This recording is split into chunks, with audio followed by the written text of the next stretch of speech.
has an objectively good bone structure and facial development, and people think that he looks good because of that, but in reality, he doesn't look good. For the very reason that, first of all, he objectively looks like a guy who would be looking good back in 2015 when Tumblr was popping. He looks like the maxed out Snapchat good-looking guy, right? But the thing is that this aesthetic is not working anymore. The color of his lips doesn't fit with his skin tone. His contrast that he has creates this exaggeration, which creates this artificial fill, and it draws this uneven attention to the mouth, making the mid-face zone look less cohesive. And that's the issue. His issue is mid-face. So in reality, when most people need actually more reddish lips to look better, he actually needs to mute his lip color to make it feel more neutral to his skin tone so it can blend better. The other issue that he has is because his mid-face is so wide, because his zygomatic bones are wide. His nose is really small. Another issue that he has, and many people actually, as a light-skinned guy, you need to have a small nose because most light-skinned guys have this wide, ugly nose that destroys the harmony. And it's quite rare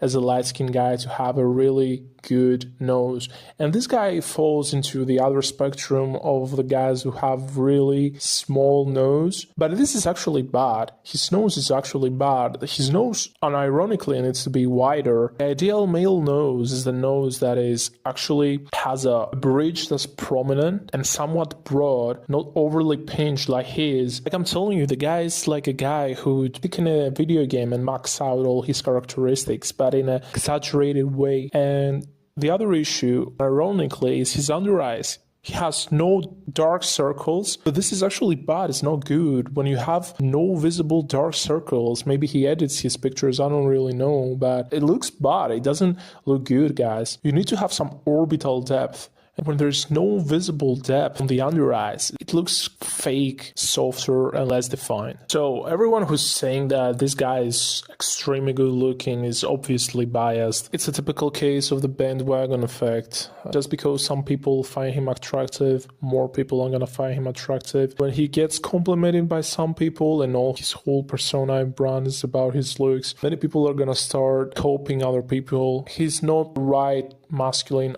archetype. He has an objectively good bone structure and facial development, and people think that he looks good because of that, but in reality, he doesn't look good. For the very reason that, first of all, he objectively looks like a guy who would be looking good back in 2015 when Tumblr was popping. He looks like the maxed out Snapchat good looking guy, right?